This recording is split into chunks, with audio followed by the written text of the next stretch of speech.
I wonder often if there's any relationship between guilt and gold. That the love of money is the root of evil. It's a very true saying. Because you see, the difference between having a job and having a vocation is that a job is some unpleasant work you do in order to make money, with the sole purpose of making money.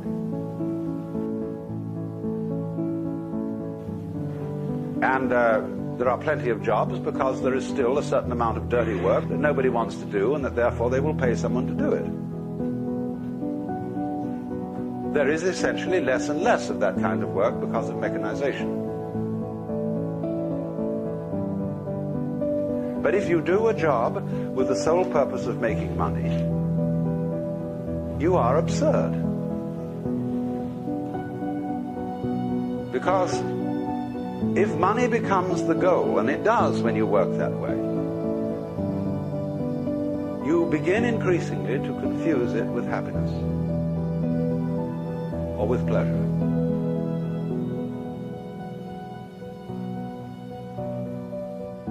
Yes, one can take a whole handful of crisp dollar bills and practically water your mouth over them. But this is kind of a person who is confused, like a Pavlov dog who salivates on the wrong bell.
It goes back, you see, to the ancient guilt that if you don't work, you have no right to eat.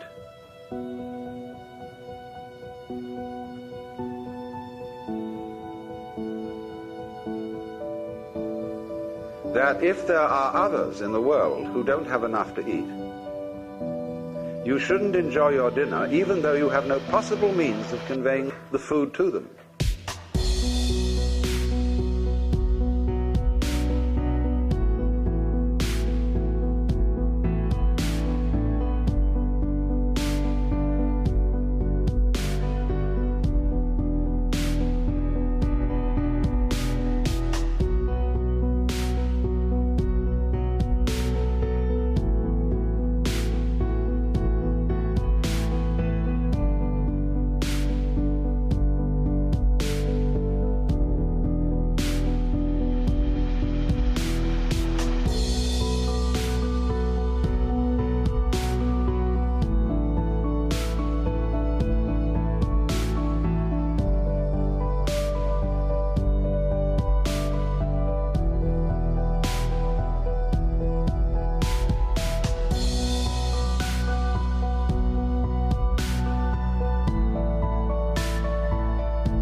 And while it is true that we are all one human family, and that every individual involves every other individual,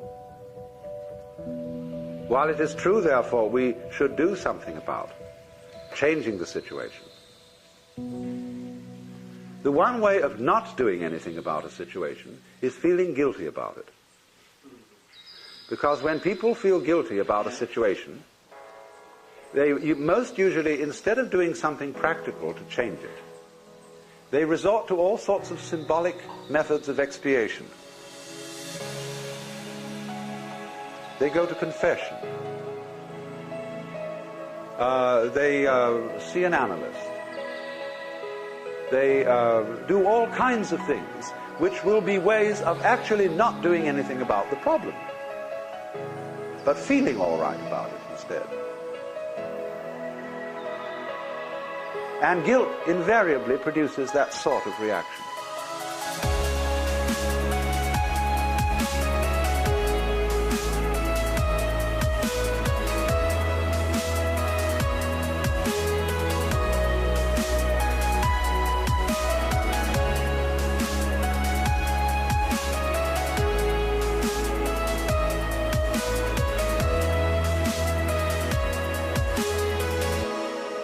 It is a destructive emotion.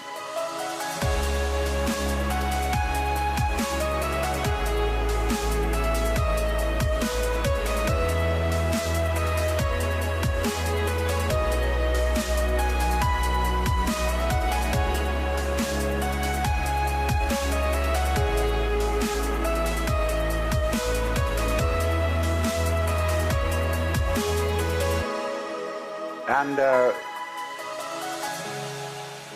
instead, we need to have a different attitude to our mistakes and to our misdeeds. Walt Whitman always admired animals because they do not lie awake at night and weep for their sins. Our animals are practical in the real sense, as are children who haven't been taught Search for dollars, sir. This extraordinary hang-up of guilt. It is a coming back. Because if you have done something wrong or you have made a mistake, and somebody makes you ashamed of it, Is that scary? and guilty, you run around licking the sores of your wounded ego because you feel your pride has been hurt.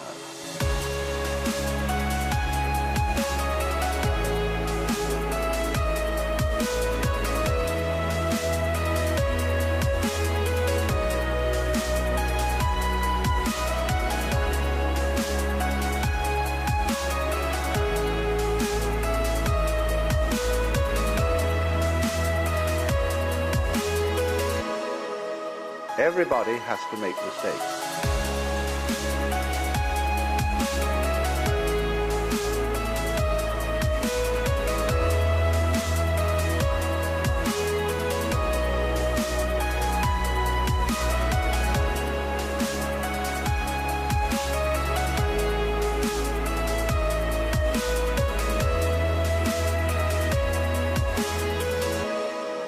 You can't learn anything unless you make mistakes.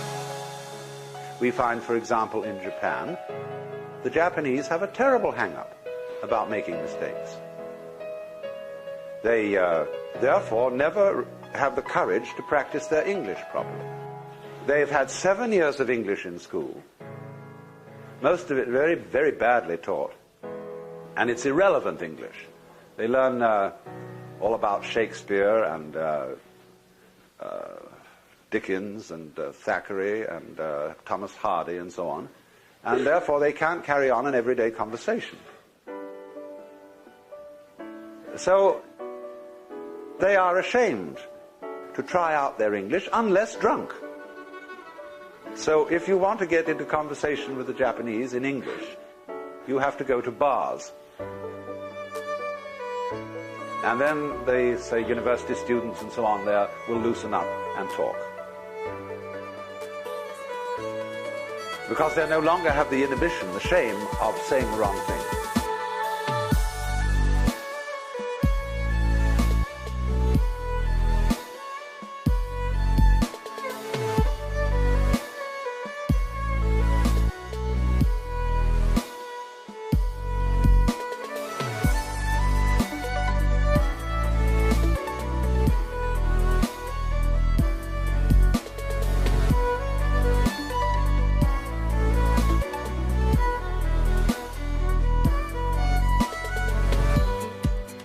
So likewise, I know a very great anthropologist who was taught music, playing the piano in the same way I was.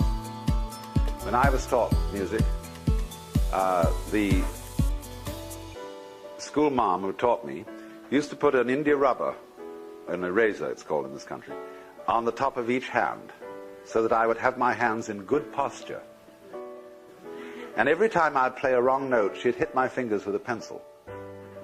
And this great anthropologist had had a similar sort of musical education. And when confronted with the piano in the presence of an absolutely marvelous teacher in San Francisco, she said she was amazed. He was completely incapable of reading notes.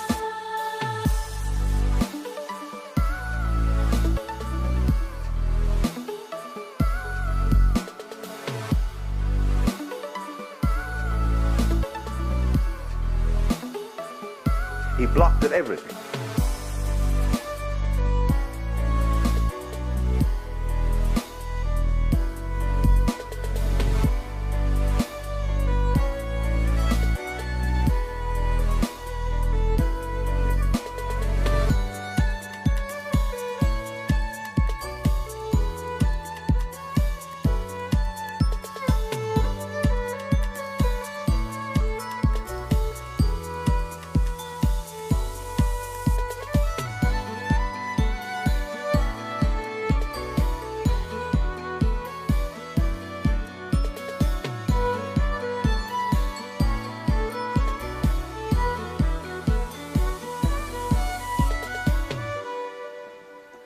So, another great teacher of the piano I knew said simply, you must not be afraid of playing wrong notes.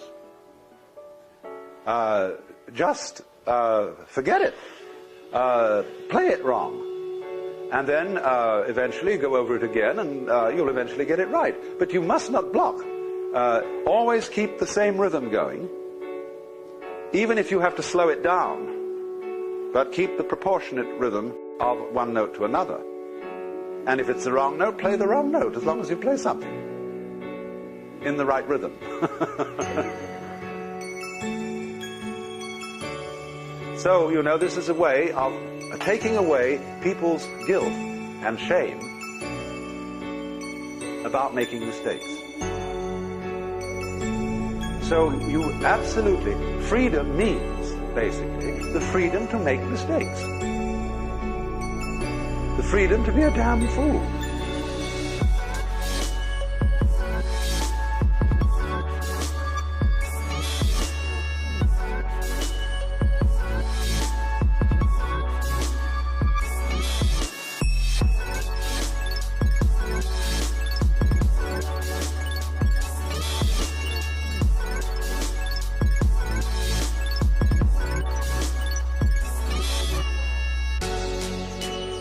And then not to recriminate with yourself when you do finally realize that it was a mistake, but simply don't do it again.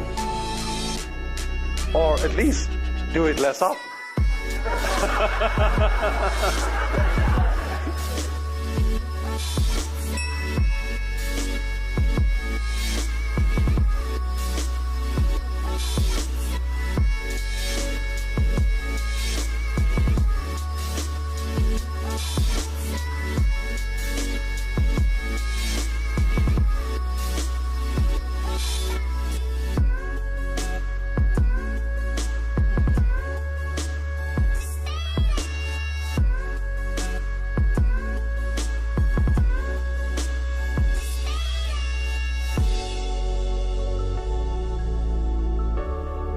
And one of the reasons that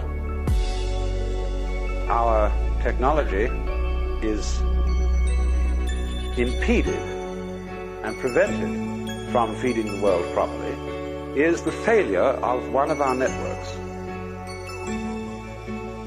It's an information network, and it's called money.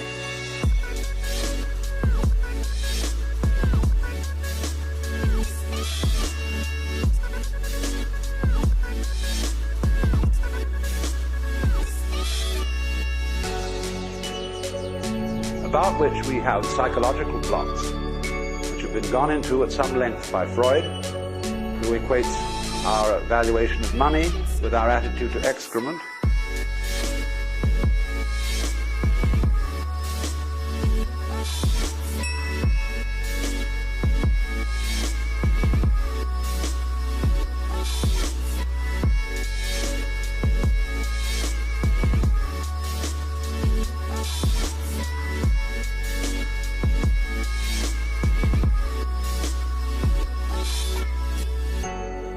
But money and our psychological attitude to money is a major obstacle to a proper development of technology, enabling it to do what it is supposed to do, that is, to save labor and to produce goods, services, and so on adequately. So I must introduce this with a story which is entirely legendary. Indeed, quite apocryphal.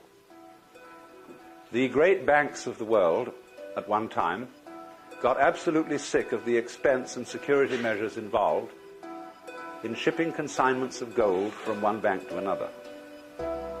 And so they decided that all the chief banks of the world would open offices on a certain island in the South Pacific, which was balmy and comfortable. And there they would store all the gold in the world. And they put it in great subterranean vaults reached by deep elevator shafts.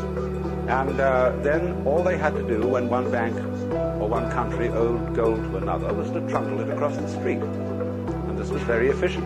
And it went on beautifully for 5 or 6 years. And then the presidents of the World Banks got together and said, let's have a convention out on this island and take our wives and families. So all those presidents and their wives and families went out to this Pacific island. And they inspected the books.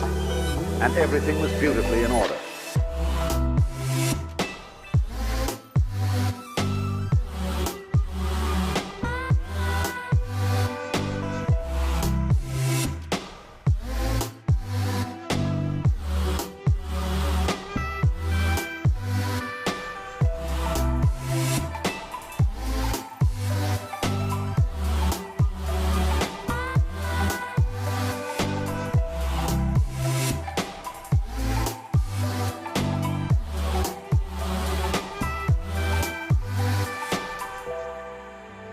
Then the children said, "Oh, Daddy, can't we see the gold?" They said, "Of course you may see the gold." And they said to the managers, "Let's take our children down to the vaults and show them the gold." And the managers said, "Well, it's a little bit inconvenient at this time, and perhaps the children would not really be very interested. After all, it's just only old plain gold." And the president said, "Oh, no, come now. They'd be thrilled. Let's go down and see."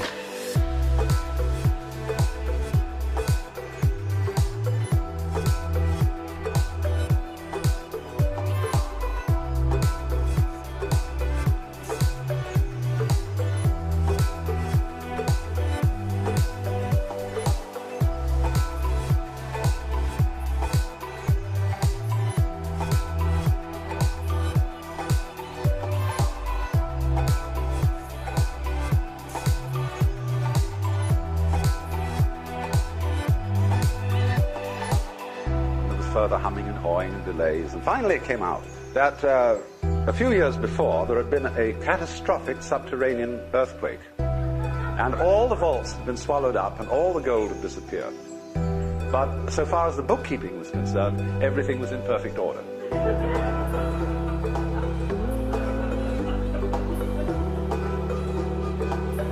What this means then is that money is nothing but bookkeeping. It is figures.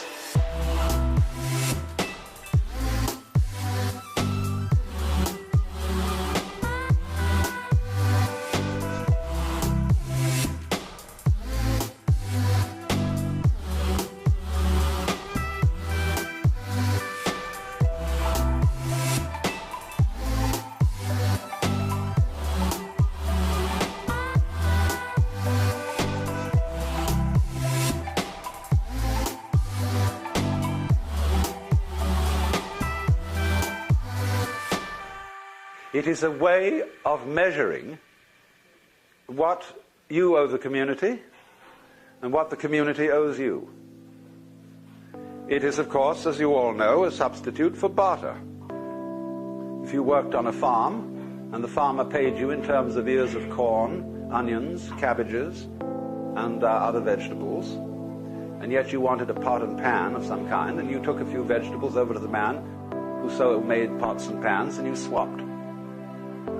Some people used cowrie shells to stand for money so that you wouldn't have to barter and carry around all these inconvenient loads of goods. And then, of course, gold was used, because gold was rare, and because gold was supposed to have a constant value. You might ponder the question, when a banker buys gold, with what does he pay for it? The answer is a mystery called credit. Credit is bookkeeping. And as the economy of the Western world developed, it was found that there was not enough gold around, if it were to remain constant in value, to exchange goods and services.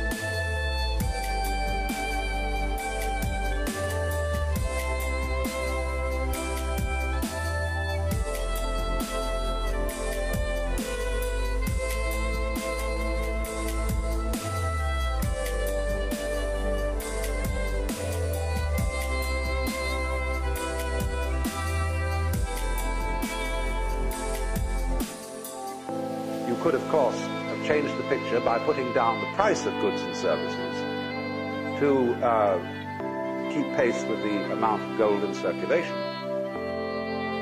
But nobody will ever put down the price. There's something in our psychology whereby prices always tend to go up.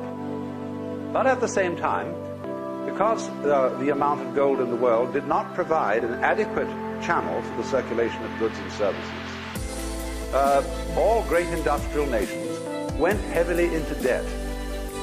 They created a thing called the national debt, which year by year gets bigger and bigger and bigger, to the horror and consternation of old-fashioned Republicans who pay their bills. But the reason for the increase of the national debt is extremely obvious. It is that with an expanding gross national product, there needs to be more and more money, that is to say, tokens of exchange, in order to circulate the amount of goods produced, which is ever increasing. Now, I'm not an economist, but any fool can see certain extremely fundamental principles about this whole situation. And I'm speaking of the thought today of a man called Robert Theobald, who sort of ties in with the general picture of people like McLuhan and Buckminster Fuller, in having very far-out thoughts and very adventurous thoughts about what we should do about money. And the proposition that he puts forward is very simple, that money is a circulation of information, and in itself has no value. Gold, of course, has some value. It has some value for an industry, and some value for dentistry, and some value for jewelry.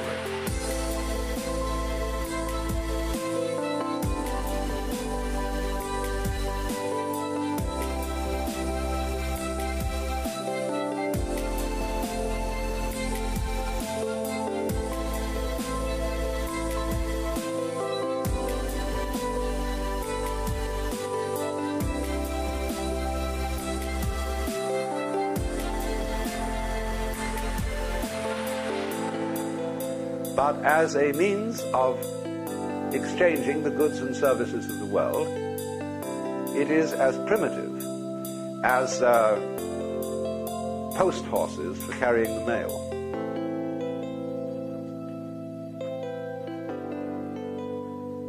We must recognize then that money is a pure abstraction. I was on a television show a little while ago with Ted Sorensen and Raymond Moley. And they were having a long, long discussion, which sounded like something that goes on in a smoke-filled back room of party bosses, where they were talking about the prospects for the Republican Democratic parties in 1968. And then they got onto the question of automation and the problems of unemployment that it was making and the difficulties of transferring workers from this to that when they were only trained for this. Finally, I said, the trouble with you gentlemen is you still think money is real. And they looked at me and sort of said, oh, someone who doesn't think money is real, because everybody knows money is money and it's very important. But it just isn't real at all, because it has the same relationship to real wealth, that is to say, to actual goods and services, that words have to meaning, that words have to the physical world.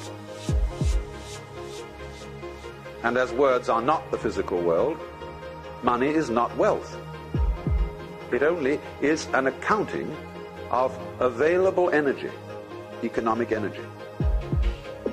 Now, what happens then when you introduce technology into production? You produce enormous quantities of goods by technological methods. But at the same time, you put people out of work. You can say, oh, but it always creates more jobs. There will always be more jobs. Yes, but they will be, lots of them will be futile jobs. They will be jobs making every kind of frippery and unnecessary contraption. And one will also at the same time have to beguile the public into feeling that they need and want these completely unnecessary things that aren't even beautiful. And therefore an enormous amount of nonsense employment and busy work, bureaucratic and otherwise, it has to be created in order to keep people working. Because we believe, as good Protestants, that the devil finds work for idle hands to do. But the basic principle of the whole thing has been completely overlooked. That the purpose of the machine is to make drudgery unnecessary.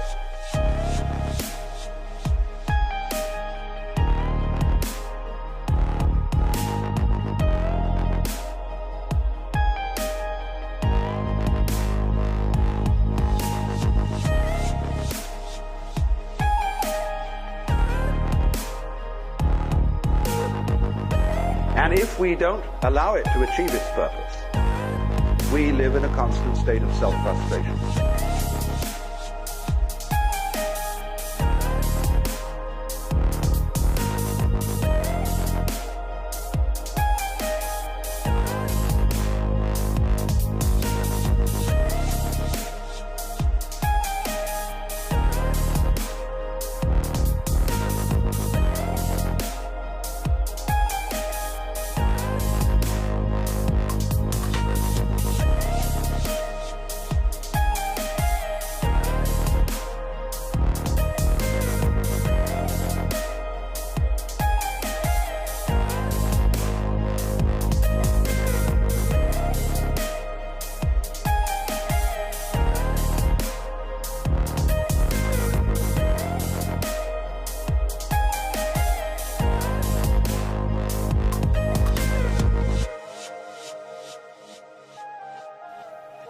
So then if a given manufacturer automates his plant and dismisses his labor force, and they have to operate on a very much diminished income, say some sort of dole, the manufacturer suddenly finds that the public does not have the wherewithal to buy his products. And therefore he has invested in this expensive automative machinery to no purpose. And therefore, obviously, the public has to be provided with the means of purchasing what the machines produce. Now, people say, that's not fair. Where's the money going to come from? Who's going to pay for it? The answer is the machine. The machine pays for it. Because the machine works for the manufacturer and for the community. This is only saying that the government or the people have to be responsible for issuing to themselves sufficient credit to circulate the goods they are producing, and have to balance the measuring standard of money with the gross national product.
That means that taxation is obsolete, completely obsolete.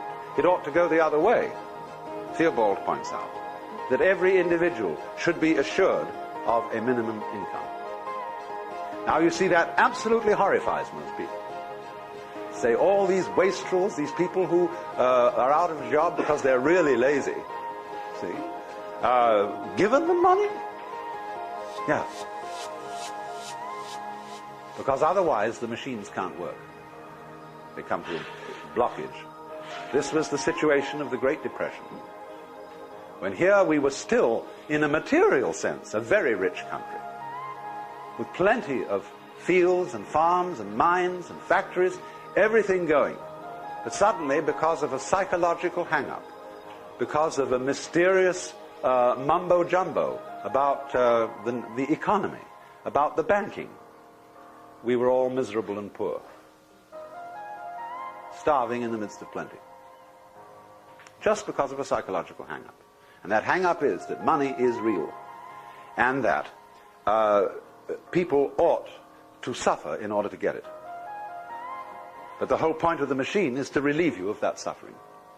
It is an ingenuity. You see, we are psychologically back in the 17th century, and technically in the 20th. And here comes the problem. So,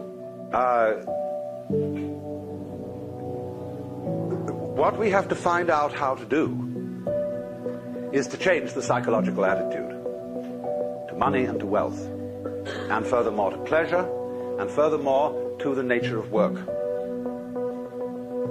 And this is a formidable problem. It requires the best brains in public relations, in propaganda, in all that kind of thing, in all the media, television, radio, newspapers, everything, to try to get across a message to the vast general public about what money is. See, the difficulty is this. When the public suspects that the money that is being issued, the dollar bills being issued by the government, are only paper and stand only for paper, they start putting up prices.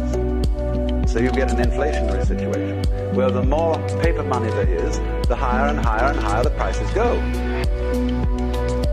Which is a very stupid psychological maneuver. And people have to be persuaded the least effective way of persuading people is passing laws. But they have to be persuaded somehow not to put up the prices, but to play fair with each other and keep some sort of standard correspondence between how much is produced and how much credit is issued.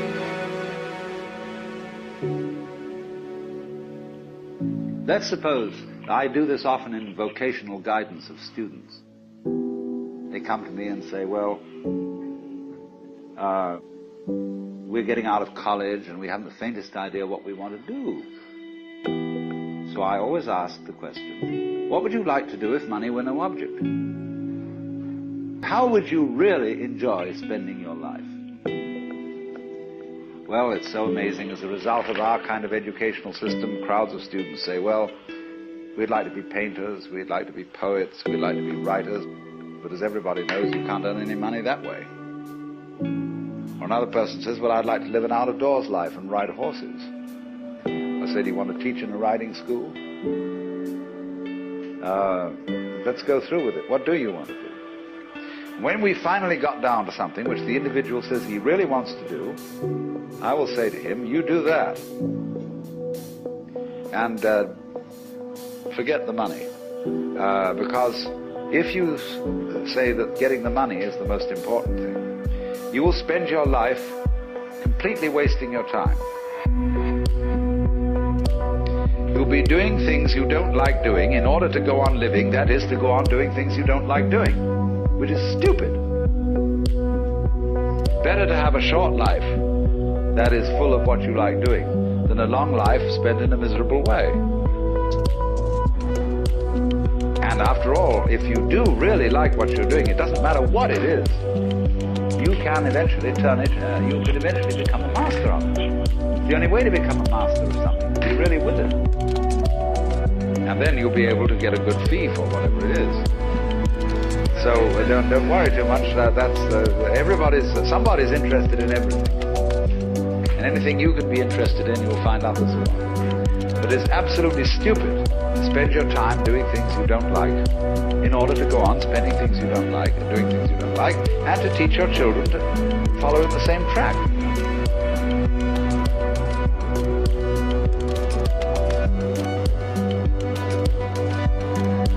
See, what we're doing is we're bringing up children and educating them to live the same sort of lives we're living, in order that they may justify themselves and find satisfaction in life by bringing up their children, to bring up their children to do the same thing, so it's all wretch and no vomit. It never gets there.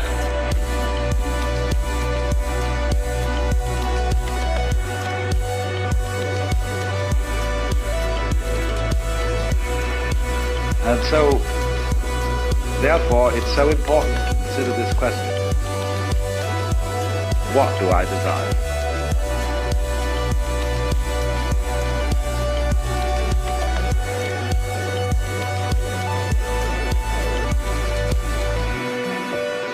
Well, when we answer that question in a naive way, we figure out that we want to desire, what we want is to control everything. To create girls that don't grow old, apples that don't rot, clothes that never wear out, conveyances that get from one place to another instantly so we don't have to wait, power available to do anything that you could conceive and do it just instantly like that, to get this funny technological omnipotence. But if you take time out to think about that, and really go into it with your full strength of imagination,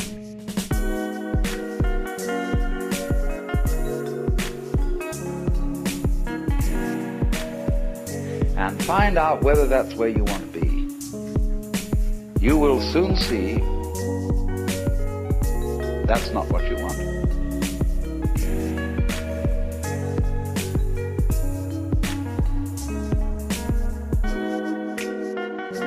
The moment you have a situation where you are really in control of things, that is to say, in which the future is almost completely predictable. you will see, as I said last night, that a completely predictable future is already the past. You've had it. That's not what you want. You want a surprise.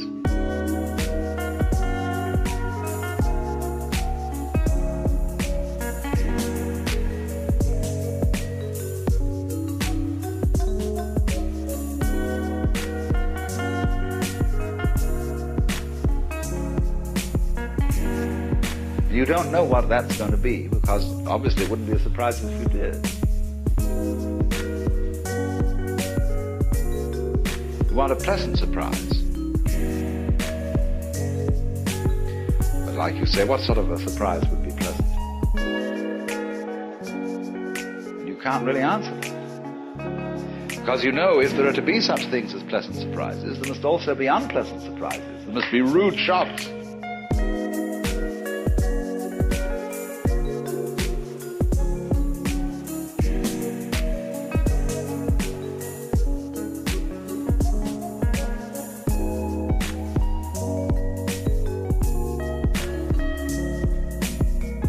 So you're like somebody taking one of those wishing well boxes, tubs, where you fish in and you bring out a package. And you don't know whether you've got a dead rat in it or a new camera.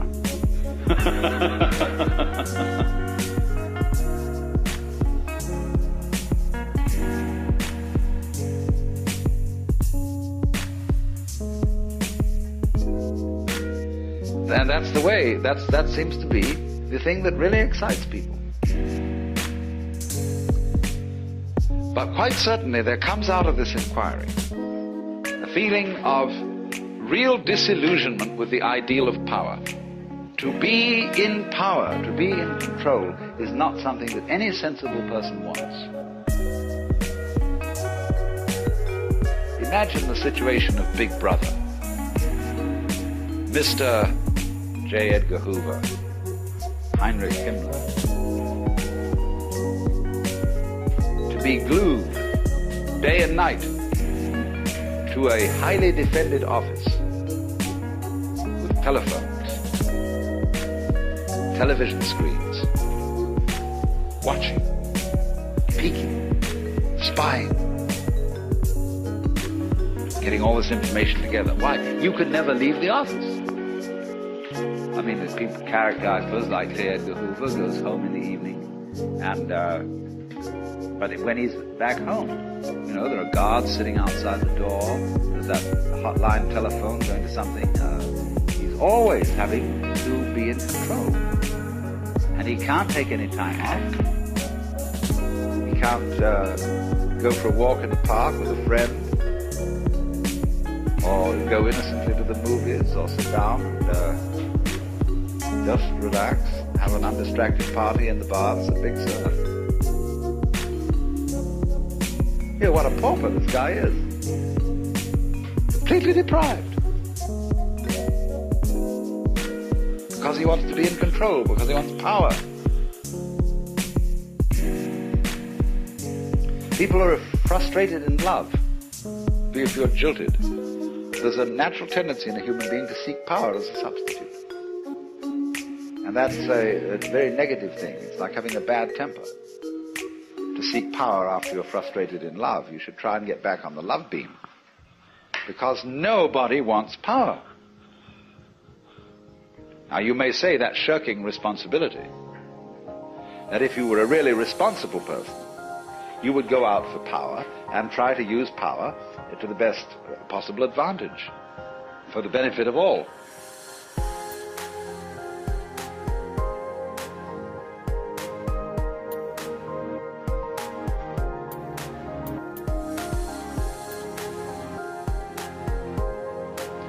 All right, what would be the benefit of all?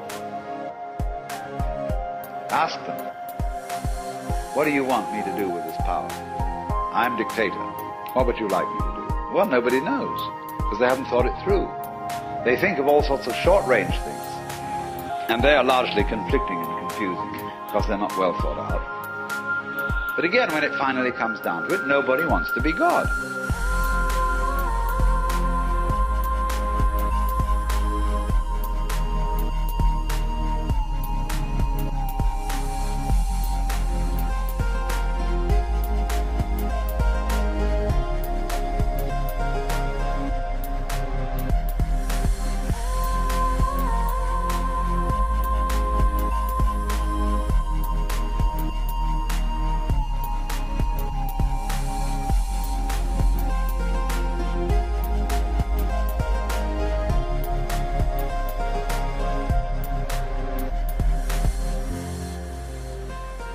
Now then, when Oriental philosophy and religion was first introduced to the Western world, it was introduced under the auspices of people who were fascinated with power. It was introduced in the latter part of the 19th century, when we had heard all about evolution and how the human race was going on to ever greater heights, and we would eventually develop Superman, according to Nietzsche or G.B. Shaw, and H.G. Wells. Remember all that early fantasy of where evolution would lead through the development of technology. And so at this time, people like H.P. Blavatsky were talking about the mysterious wisdom of the East. And they phrased it, they commended it to us in a technological spirit. That there was psychic technology.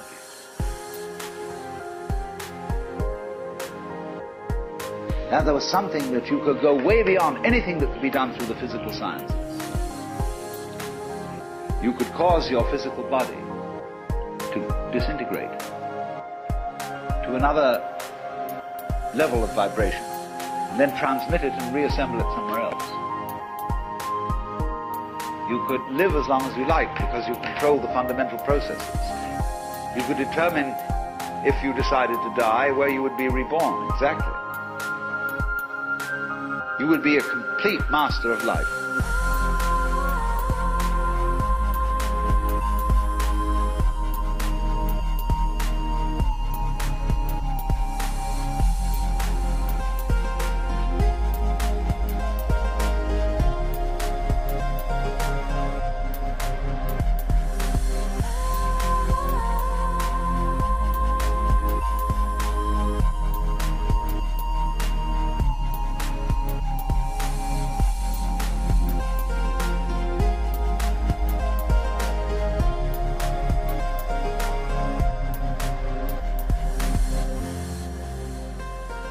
That charlatan Lobsang Rampa, who writes about Tibetan mastery. People read that because they think that there may be a way of beating the game. So therefore, the wise men of Asia were represented through this kind of propaganda as masters of life, as, for example, people whose emotions didn't bother them, who could put up with any amount of pain by simply turning off their feelings,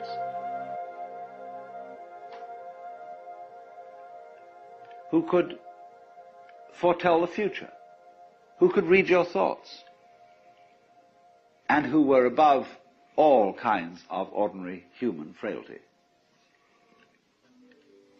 Well, when I first met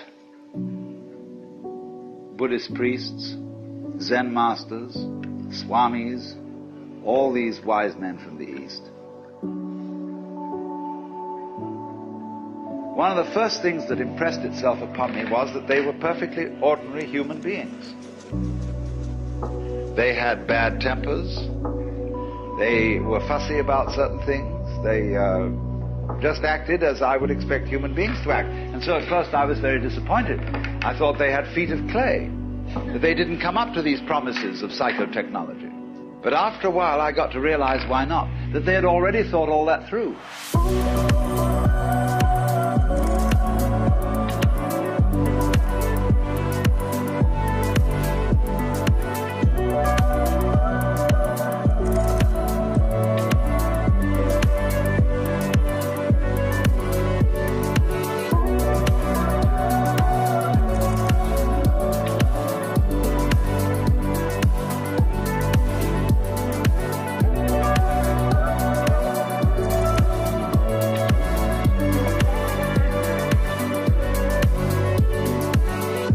They had thought through what might be done if one had all these powers, and had decided that wasn't what they wanted.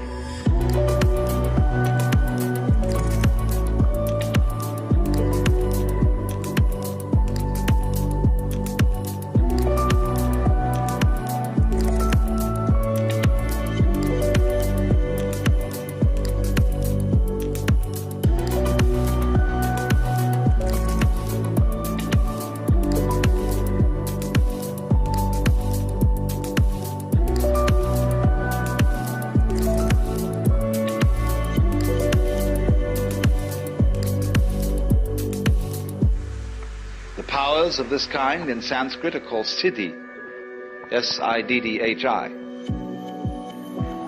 But there is hardly one decent scripture or text on yoga that does not say again and again, if you get siddhi, ignore them. Go on to something else. These are only the foothills. These are, furthermore, not only foothills, but they are seductive, blind alleys. Won't take you anywhere at all. Now, I think that this is the greatest possible lesson for the Western world to learn, because we are so hung up on the idea of power, of control, of being able to make everything go the right way.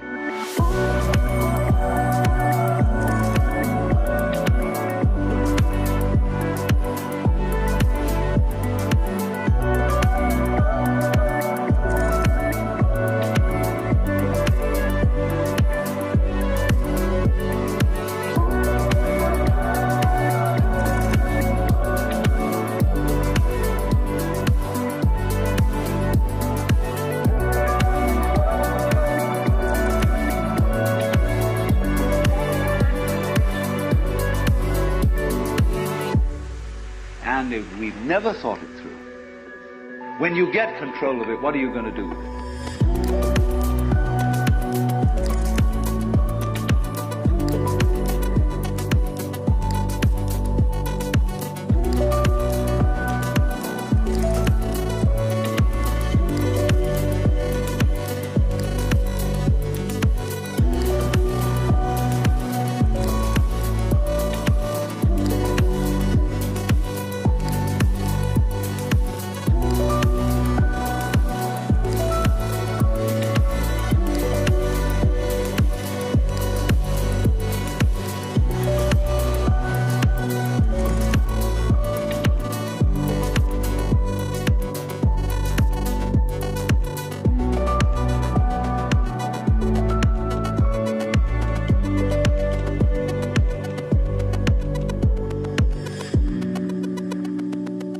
Supposing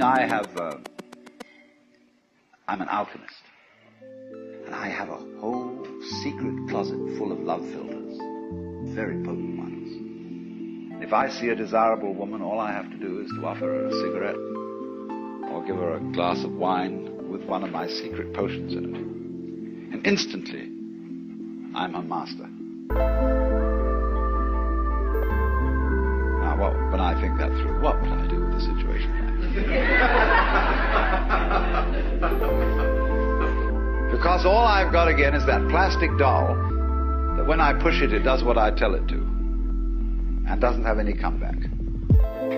What you always are looking for in things is where the surprise is there, where there's a comeback. And you say, my God, this thing is alive. It has a will of its own. It is not in my control. And I would like to have a relationship with something like that, because it would never be dull.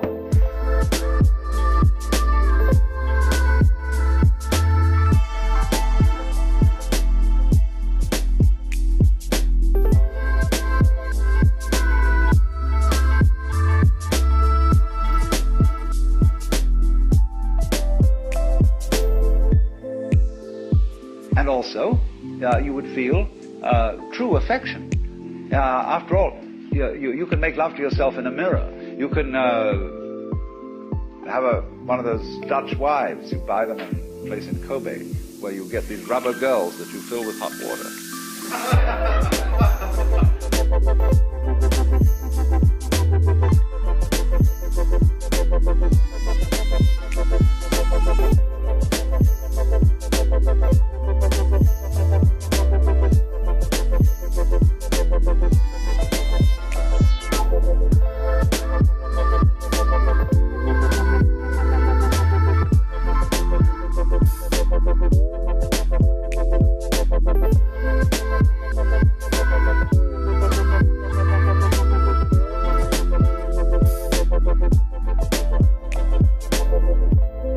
But what an awful thing, when you realize that this thing has no gear, no surprise in it, no thing that it does on its own, you see. And so when you think things through like that, you understand you do not want power. don't want to control everything.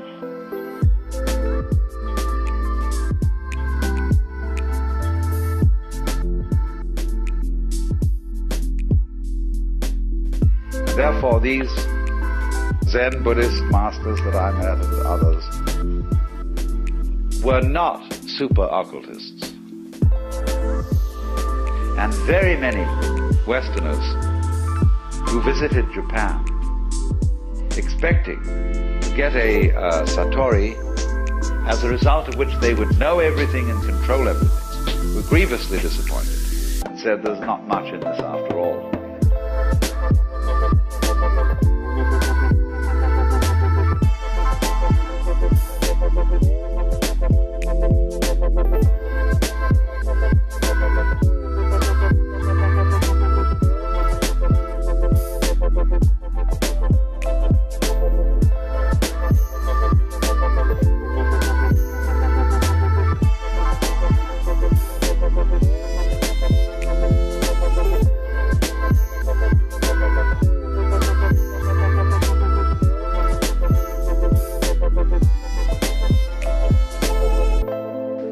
You're not victims of a scheme of things, of a mechanical world or of an autocratic God. The life you're living is what you have put yourself into. Only you don't admit it because you want to play the game that it's happened to you. In other words, I got mixed up in this world. My parents, I had a father who got hot pants over a girl, and she was my mother. And he was just a horny old man. And as a result of that, I got born. And I blame him for it and say, well, that's your fault. You've got to look after me. And he says, I don't see why I should look after you. You're just a result.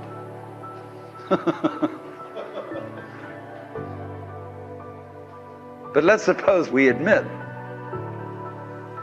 that I really wanted to get born.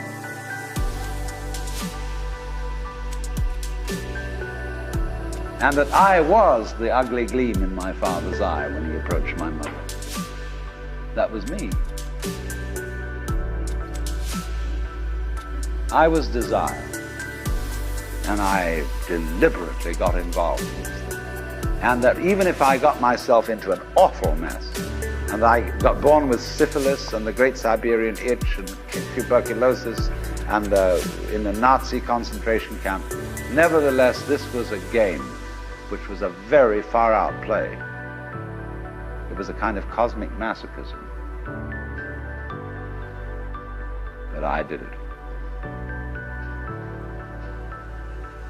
Isn't that an optimal game rule for life? Because if you play life on the supposition that you're a helpless little puppet that got involved, or if you play it on the supposition that it's a frightful, serious risk and that we really ought to do something about it and so on, it's a drag.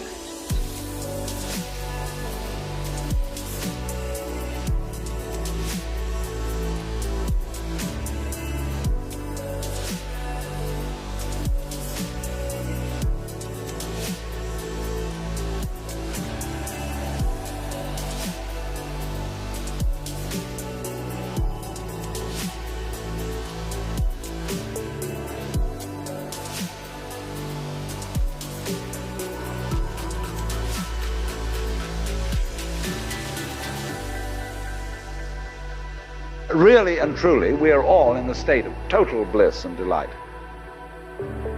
But we are going to pretend we aren't just for kicks. You play non-bliss in order to be able to experience bliss.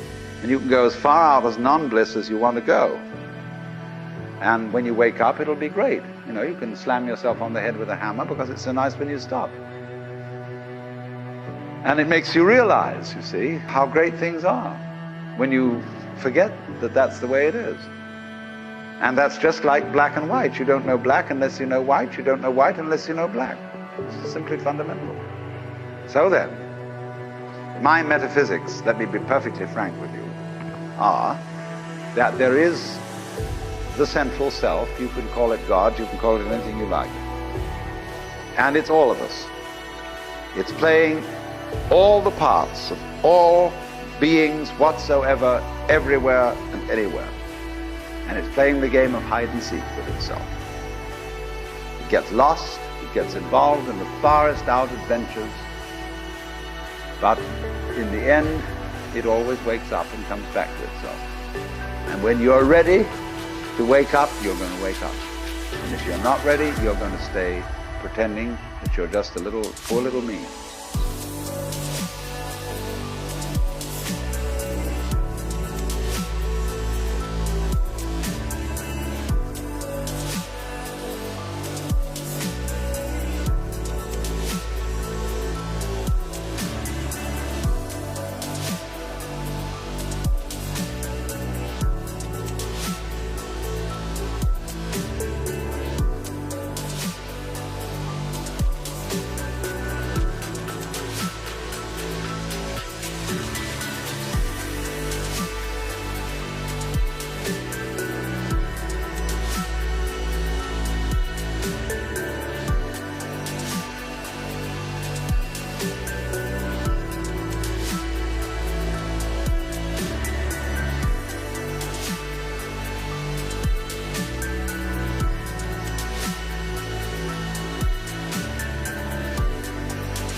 And since you're all here and engaged in this sort of inquiry and listening to this sort of lecture, I assume that you're all on the process of waking up.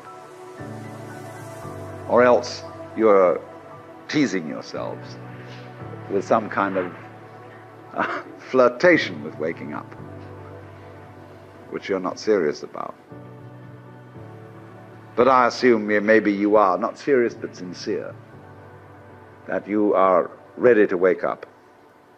So then, when you're in the way of waking up and finding out who you really are, you meet a character called a guru. As the Hindus say this word, the teacher, the awakener. And what is the function of a guru? He's the man who looks at you in the eye and says, oh, come off it. I know who you are. You know, you come to the guru and say, sir, I have a problem. I'm unhappy and I want to get one up on the universe, or I want to become enlightened. I want spiritual wisdom. Ah, and the guru looks at you and says, who are you?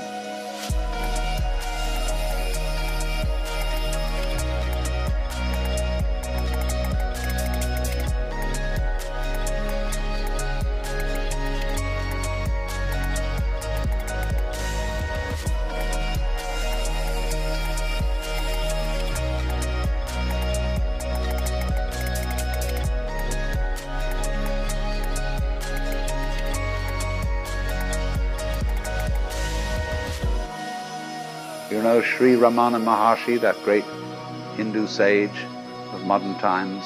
People used to come to him and say, Master, who was I in my last incarnation? And he would say, who is asking the question? And he'd look at you and say, basically, go right down to it. You're looking at me, you're looking out, and you're unaware of what's behind your eyes. Go back in and find out who you are, where the question comes from.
And if you've looked at a photograph of that man, I have a gorgeous photograph of it.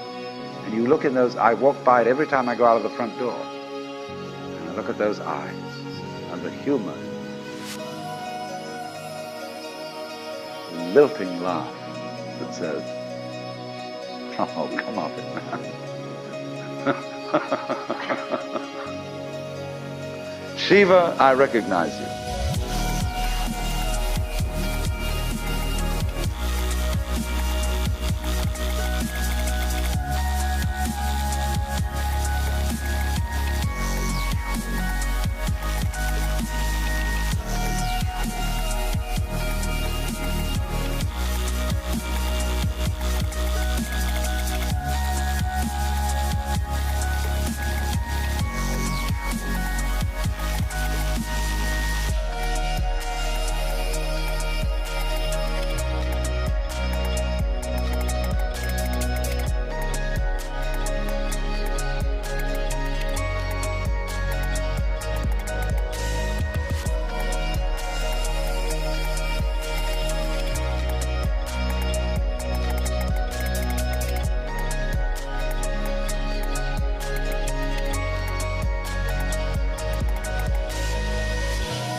When you come to my door and you say, I'm so-and-so, I say, ha ha, what a funny way God has come on today.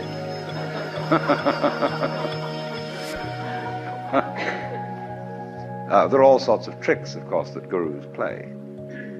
They say, well, we're going to put you through the mill. And the reason they do that is simply that you won't wake up until you feel you've paid a price for it. In other words, the sense of guilt that one has, or the sense of anxiety, is simply the way one experiences keeping the game of disguise going on. Do you see that? Supposing you say, I feel guilty. Christianity makes you feel guilty for existing. That somehow, the very fact that you exist is an affront. You are a fallen human being. I remember as a child when we went to the services of the church on Good Friday, they gave us each a colored postcard with Jesus crucified on it. And it said underneath, this have I done for thee. What doest thou for me? You know, you felt awful. You nailed that man to the cross. You have crucified Christ.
In this universe, there is one great energy,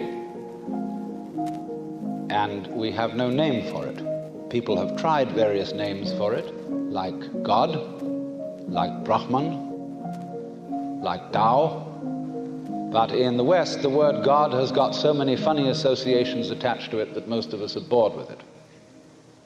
When people say God the Father Almighty, most people feel funny inside. And so we like to hear new words. We like to hear about Tao, about Brahman, about Shinyo, and Tathata, and such strange names from the Far East, because They don't carry the same associations of mawkish sanctimony and funny meanings from the past. And actually, some of these words that the Buddhists use for the basic energy of the world really don't mean anything at all. The word tathata, which is translated from the Sanskrit into suchness or thusness or something like that, really means something more like dadada, based on the word tat, which in Sanskrit means that. And so in Sanskrit it is said, tattvam asi, that thou art, or in modern American, you're it. But da, that's the first sound a baby makes when it comes into the world. Because the baby looks around and says, da, that. And fathers flatter themselves and think it's saying dada, which means daddy. But according to Buddhist philosophy, all this universe is one tatata. That means 10,000 functions or 10,000 things, one suchness. And we're all one suchness. And that means that suchness comes and goes like everything else, because this whole world is an on and off system. As the Chinese say, it's the yang and the yin. And therefore it consists of now you see it, now you don't, here you are, here you aren't. Because that's the very nature of energy, to be like waves, and waves have crests and troughs. Only we, being under a certain kind of sleepiness or illusion, imagine that the trough is going to overcome the wave or the crest. The yin, the dark principle, is going to overcome the yang or the light principle, and that off is finally going to triumph over on. Gee, supposing darkness did win out, wouldn't that be terrible? And so we're constantly trembling and thinking that it may, because after all, isn't it odd that anything exists? It's most peculiar. It requires effort, it requires energy, and it would be so much easier for there to have been nothing at all. Therefore we think, well, since the is side of things is so much effort, you always give up after a while and you sink back into death. But death is just the other face of energy, and it's the rest, the not being anything around, that produces something around, just in the same way that you can't have solid without space, or space without solid. When you wake up to this, you are relieved of fundamental terror. That doesn't mean that you're always going to be a great hero, that you won't jump when you hear it bang, that you won't worry occasionally, that you won't lose your temper. It means, though, that fundamentally, deep down within you, you will be able to be human, enlightened men and women, in the pains, difficulties, and struggles that naturally go with human existence.